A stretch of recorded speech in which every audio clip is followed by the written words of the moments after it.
Hello साथियों, आप सभी को नमस्कार और बहुत बहुत धन्यवाद। हमने अपने ऑडियंस से पूछा था कि हम हिंदी कहानी आप सभी को दिखाने वाले हैं, तो सबसे ज़्यादा वोट हमको हिंदी कहानी वालों ने दिए।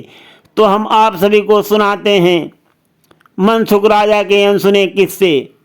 और आज से शुरू करते हैं हिंदी कहानी अपने चैनल पर। कभी कभी क्या होता है, रास्तों में रिश्ते मिल जाते हैं और रिश्तों में रास्ते मिल जाते हैं।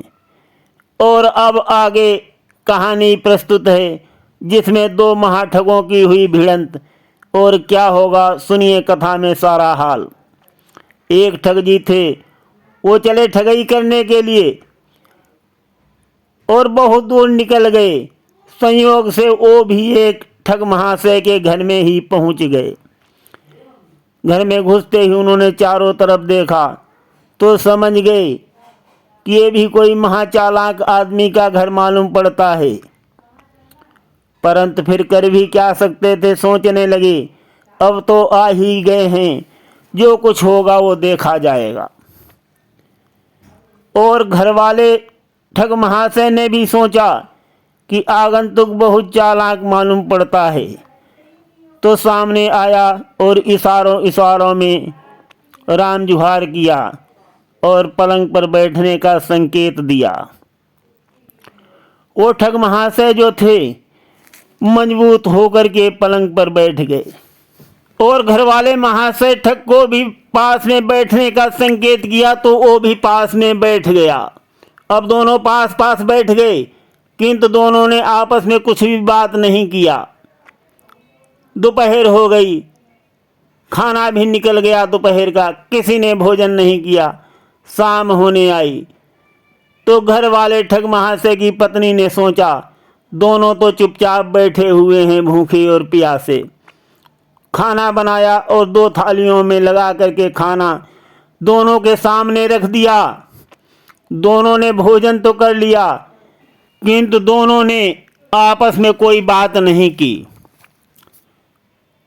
तो घर वाले ठग महाशय ने अपनी पत्नी और बेटी को इशारा किया कि इसका सोने के लिए पलंग यहीं लगवा दो और पास में मेरा भी पलंग लगवा दो।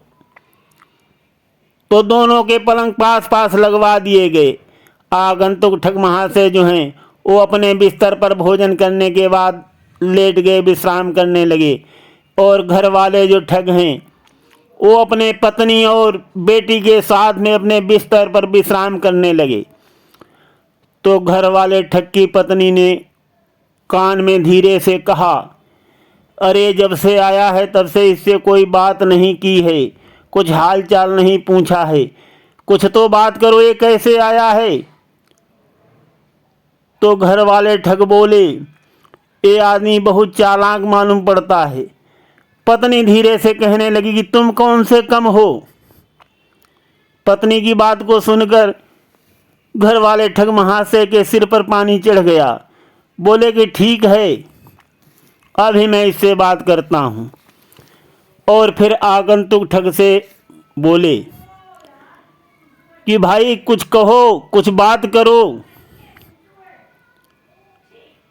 तो आगंतुक ठग बोला, आप हमसे बड़े हैं, हमारे बड़े भाई हैं, पहले कुछ आप बात करो। तो घर वाला ठग बोला कि हमारी बात में तो 10,000 रुपये लगते हैं, अगर कोई हमारी बात को गलत सिद्ध कर दे तो उसको 10,000 रुपये देना पड़ता है, और अगर सही मान ले, आगंतुक ठग ने कहा। तो घर वाला ठग बोला तो कुछ नहीं देना पड़ता है। आगंतुक ठग बोला तो करिए ना अपनी बात। तो घर वाला ठग बोला, हमारे साथ एक बहुत बड़ी घटना घट चुकी है। तो आगंतुक ठग बोला कि कौन सी घटना है। बोला कि मेरे पास एक बैल था और मेरा जो ये सामने वाला खेत है इसको मैंने खूब जोता खोदा, उससे खूब खेत बनाया। फिर उसके बाद मैं एक चना को लेकर के आया। वो चना इतना बड़ा था वो खेत में नहीं समाया, तो लोहार बुलाना पड़ा। लोहार को बुला करके उसको बीच से चिरवाया 2 फाड़ करा के चने को खेत में बो दिया, आधे चने को। वो चना का पेड़ इतना फला, उसको काट के इकट्ठा किया। बहुत समय गुजरा काटने पीटने में, और उसके बाद जब मार रहे थे तब उसमें हमारा बैल समा गया। बहुत खोजा, बहुत ढूंढा, कहीं नहीं मिला। जैसे तैसे चने की फसल को तो घर में लेकर के आए। चने को भिगोया गया, सुखाया गया, पिसाया गया, बैल नहीं निकला। और जब पकौड़े बन रहे थे तब कढ़ाई से वो निकल करके भाग खड़ा हुआ। और जब भाग खड़ा हुआ तब मैंने उसका पीछा किया, तो तीनों लोकों में घूम गया, तीनों लोकों में घूमा, और मैं भी उसके पीछे पीछे। बैल आगे आगे और मैं पीछे पीछे, तीनों लोकों में घूमता रहा। और आखिरी में भोलेनाथ जी ने उसको नंदी बना लिया। और अब भोलेनाथ जी के पास है। अब बोलो, हमारा बैल भी चला गया, अब हम क्या करें? तो आगंतुक ठग बोला, अरे तो बात आप बिल्कुल सच कह रहे हो। भोलेनाथ जी के पास तो नंदी है, नादिया, उनके पास तो एक ही है, क्या वो तुम्हारा ही बैल है? अरे अरे, ये तो भोलेनाथ जी ने तुम्हारे साथ गलत किया, ये तो बात बहुत सही है तुम्हारी। ये सुनकर के घर वाला ठग जो है चुप हो गया और बोला, अब भाई तुम कुछ बात कहो। आगंतुक ठग बोला कि मेरी बात में तो 1 लाख रुपए लगता है। अगर मेरी बात को कोई झूठ माने तो उसको 1 लाख रुपए देना होगा, और सच मान ले तो कोई बात ही नहीं। तो घर वाला ठग बोला, तो फिर बोलिए। वो बोला कि खूब सोच समझ लो।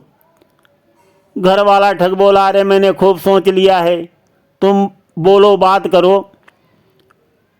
आगंतुक ठग बोला कि देखिए, आप मेरे ससुर हैं और आपकी पत्नी मेरी सासू माँ है, और आपकी बेटी जो है वो मेरी पत्नी है।